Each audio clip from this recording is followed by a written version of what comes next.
Hello friends, myself Dr. BM Singh, Associate Professor in Zoology. Friends, आज आपको मैं linear hierarchy के बारे में कुछ बताऊंगा। कैरोलस लिनियस ये एक बहुत बड़ा नाम है टैक्सोनॉमी के क्षेत्र में, जिन्होंने पहली बार जीव जंतुओं को क्लासिफाई करने की कोशिश की, इसलिए उनको फादर ऑफ टैक्सोनॉमी कहा जाता है। कैरोलस लिनियस पहले व्यक्ति थे जिन्होंने जंतुओं के और पौधों के नामकरण और उनके क्लासिफिकेशन का एक सिस्टम दिया। उनके नामकरण के लिए उन्होंने द्विनाम पद्धति दी और उनके क्लासिफिकेशन के लिए एक हायरार्किक सिस्टम दिया जो इवोल्यूशनरी रिलेशनशिप पर आधारित था। ये सारा कार्य उन्होंने अपनी एक मास्टरपीस किताब सिस्टेमा नेचुरी जो 1758 में जिसका 10वां संस्करण प्रकाशित हुआ उसके अंदर सारा विवरण दिया। हायरार्किक क्लासिफिकेशन के लिए कैरोलस लिनियस ने शुरुआत में 6 टैक्सोनॉमिक कैटेगरीज को दिया। उन 6 टैक्सोनॉमिक कैटेगरीज में थी kingdom, class, order, genus, species और वैरायटी। लेकिन बाद के कुछ साइंटिस्टों ने उनमें कुछ संशोधन करके कुछ कैटेगरीज जोड़ दी, जैसे फाइलम। अर्नस्ट हैकेल ने फाइलम जोड़ दिया, पी मैग्नोल ने फैमिली जोड़ दी और वैरायटीज को हटा करके केवल प्लांट के लिए रखा। इस प्रकार से एक संशोधित रूप इसका आया जिसमें केवल 7 टैक्सोनॉमिक कैटेगरीज थी और वो 7 कैटेगरीज थी kingdom, phylum, class, order, family, genus और स्पीसीज। इसमें किंगडम सबसे उच्च और सबसे हाईएस्ट कैटेगरी थी और स्पीसीज सबसे लोएस्ट कैटेगरी थी। स्पीसीज जो है वो इसकी टैक्सोनॉमी की फंडामेंटल यूनिट कहलाती है। स्पीसीज जो शब्द है वो जॉन रे ने दिया था और अर्नस्ट मायर के अनुसार स्पीसीज प्राकृतिक रूप से जननशील प्राणियों का समूह होता है। ऐसा समूह जो जननिक रूप से दूसरे समूह से पृथक होता है उसे प्रजाति कहते हैं। ये एक प्रजाति, जैसे होमोसेपियन में सीपियन एक प्रजाति है। इससे अगला स्टेप था जीनस का। उस जीनस में उन्होंने समान जातियों का समूह जिनके पूर्वज कभी एक ही रहे हों, इस प्रकार के समूह को जीनस कहा। जैसे होमो एक जीनस है, उसके अंदर हैबिलिस, इरेक्टस और सेपियंस ये मानव प्रजातियों का समूह है। इससे ऊपर वाला समूह है फैमिली, जो मैग्नोल ने दिया। ये कॉमन एंसेस्टर वाले एक जैसे जेनेराओं का समूह होता है जिसे फैमिली कहते हैं। ये फैमिली हालांकि बाद में जोड़ा गया, लेकिन ये 7 हायरार्किक सिस्टम का एक पद है।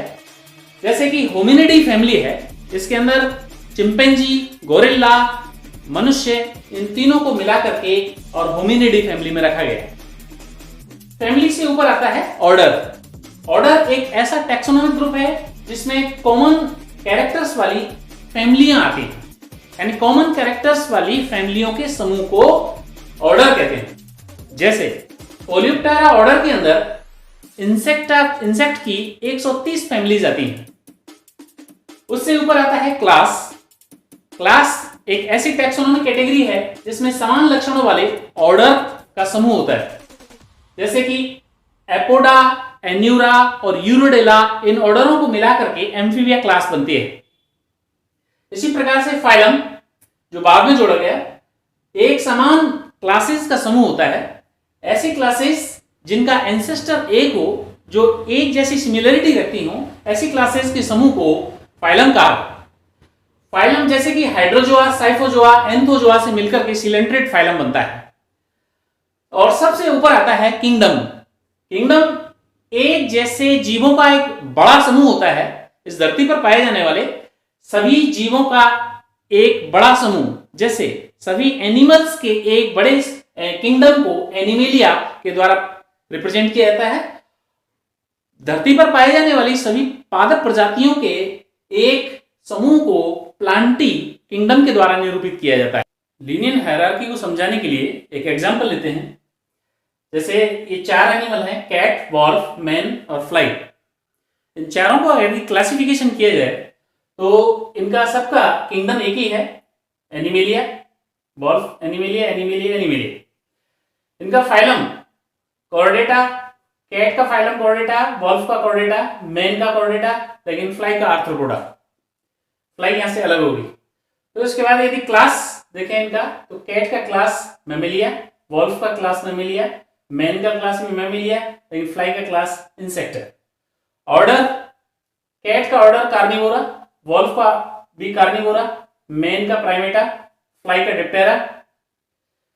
फैमिली, कैट की फैमिली फेलिडी, वॉल्फ की फैमिली कैनिडी, मैन की फैमिली होमिनिडी, फ्लाई की फैमिली मस्किडी।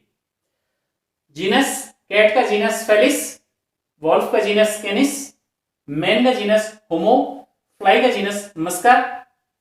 इनकी स्पीसीज देखें, कैट की स्पीसीज है फेलिस डोमेस्टिकस, वॉल्फ की स्पीसीज है कैनिस ल्यूपस, मैन की स्पीसीज होमोसेपियंस, फ्लाई की स्पीसीज मस्का डोमेस्टिका। तो इससे ये लीनियर हायरार्की के अनुसार इनका क्लासिफिकेशन करने का एक तरीका है। दूसरा, हम यदि इवोल्यूशनरी रिलेशनशिप को देखना चाहें तो इस डायग्राम से हम देख सकते हैं। इसमें एक सबसे बड़ा जो ग्रीन रंग से बनाया हुआ ये गोला है वह सारे प्रकार के एनिमल्स को रिप्रेजेंट कर रहा है। उसमें अंदर वाला बी जो गोला है वह ऐसे एनिमल्स को रिप्रेजेंट कर रहा है जो बैकबोन वाले हैं, यानी कॉर्डेट हैं या वर्टिब्रेट हैं। ये वर्टिब्रेट वाला है। सी जो छोटा गोला है वह है मैमल्स को रिप्रेजेंट कर रहा है, स्तनधारियों को। और उसके बाद में ये एक अलग गोला बना हुआ है ब्लैक से, डी, वह है इंसेक्ट को रिप्रेजेंट कर रहा है। तो इस फिगर के अंदर, इस वेन डायग्राम के अंदर हम एक रिलेशनशिप देखने की कोशिश करते हैं। इसमें देखते हैं कि जो गोले ओवरलैप कर रहे हैं एक दूसरे को, वो कॉमन मेंबर्स को शेयर करते हैं, और जो ओवरलैप नहीं कर रहे हैं वो डिस्टेंट रिलेशनशिप रिप्रेजेंट करते हैं। जैसे डी, सी और डी में कोई रिलेशन नहीं है, वह है एक अलग डिस्टेंट रिलेशनशिप शो करता है। ये इंसेक्ट आवर को रिप्रेजेंट कर रहा है, जिसका सी से बी से कोई लेना देना नहीं है, लेकिन ए है। इस प्रकार से हमने देखा कि लीनियर हायरार्की को रिप्रेजेंट किया जा सकता है। लीनियर हायरार्की में बेसिकली 7 लेवल्स थे, लेकिन बाद के साइंटिस्टों ने उसमें कुछ और जोड़ करके और उसको बहुत बड़ा बना दिया।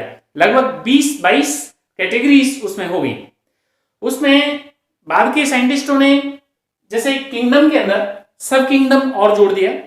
उसके बाद फाइलम के ऊपर सुपर फाइलम जोड़ा, फिर फाइलम, फिर सब फाइलम, फिर इंफ्रा फाइलम, फिर क्लास में सुपर क्लास, क्लास, सब क्लास, इंफ्रा क्लास, फिर उसके बाद कोहॉर्ट और जोड़ दिया, फिर सुपर ऑर्डर, ऑर्डर, सब ऑर्डर, इंफ्रा ऑर्डर, फिर उसके बाद सुपर फैमिली, फैमिली, सब फैमिली, सुपर जीनस, जीनस, और super species, species, sub species, deems और क्लाइंस।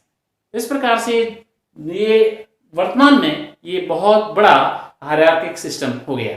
इसे टैक्सोनॉमिक हायरार्की कहते हैं।